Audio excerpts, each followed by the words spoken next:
I recently discovered some new properties at Google, like this connection I made with an image. I searched Vail, Colorado, which is a place we vacationed a couple years ago, and I wanted to see if I could locate a certain spot that we had visited in Vail, Colorado. So once we get there, I'm going to take a look at the ski slopes, as you can see, and I'm turning it around so I face the front of the mountain. And I'm just going to trace my tracks to where I went snowboarding. And we're actually going to go to a lodge the furthest away from the resort as possible. I start changing perspective here so that I can find and follow the trails to this lodge. I have the lodge pinpointed from the last time I looked at it. As you can see, it's the orange dot in the middle of the screen that I zoom in on. Once I find that, I want to change my elevation to about the height of the mountain and line it up with the mountain I remember seeing in the background of the photo.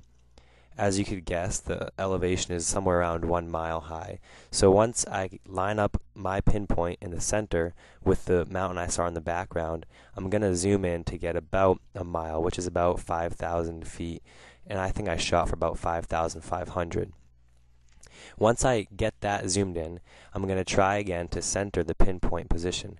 Then I can change perspective, and the mountain should look in the background, and I should be about eye level on the top of the mountain, basically making the position similar to what my brother and I encountered when we visited Vail. I started adjusting here just to get a really good shot, because what I'm going to do is screenshot this picture and bring it into Photoshop to play around with some opacity and just to see how the two pictures can line up. So right here I'm trying to get as close as I can get, just roughly guesstimating where I am, and screenshot that. And I'm going to bring it into Photoshop, and I have a file here open just for speed's sake. And I look at it, and as you can see, it's very similar to the screenshot, which I just switched back and forth. It's kind of hard to tell which one's which. And now I take this, and I'm going to zoom in a little bit so you can see better just what we're doing. And here's a Vail Lodge, and there in the background you see a mountain. So I go to my pictures folder and select a couple pictures that I can show you of, just to give you an idea of this mountain that I remember.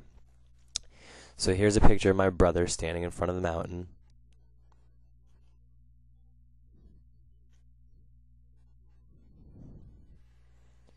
And here's a picture of me standing in front of the mountain. That's not as much detail. So I go back to this one, and you can see some of the details of the mountain. So I'm going to choose to bring this one into Photoshop. Once it's in Photoshop, I'll resize it and put it and line it up with the mountain here, and you can kind of see how the details are very similar, including different peaks and highlights and whatnot. And so what I'll do is I'll turn the opacity up and down so that you can see how similar the images are. But if that's not enough, you can take the image off and switch back and forth, and you can see the similarities.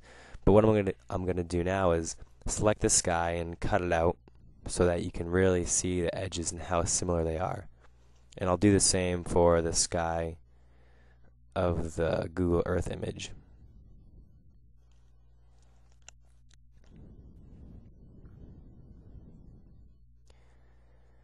And once this is cut out, I'll take the picture on and off a couple times just to show you how similar it is again.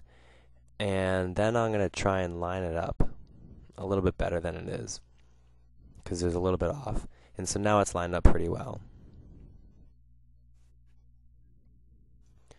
And now you can see it's pretty much a similar image. All I'm going to do is put a red background in so you can really see the difference there. And then I'll show you some zoomed in screenshots. The first one is with the picture completely at 100% opacity. The next one will be at 75% opacity, and you can see the contours and how they transfer from image to image.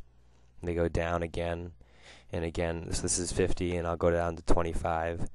And finally, after this, I'll go down to 0, and then I'll switch back so you can see him again. There's 0.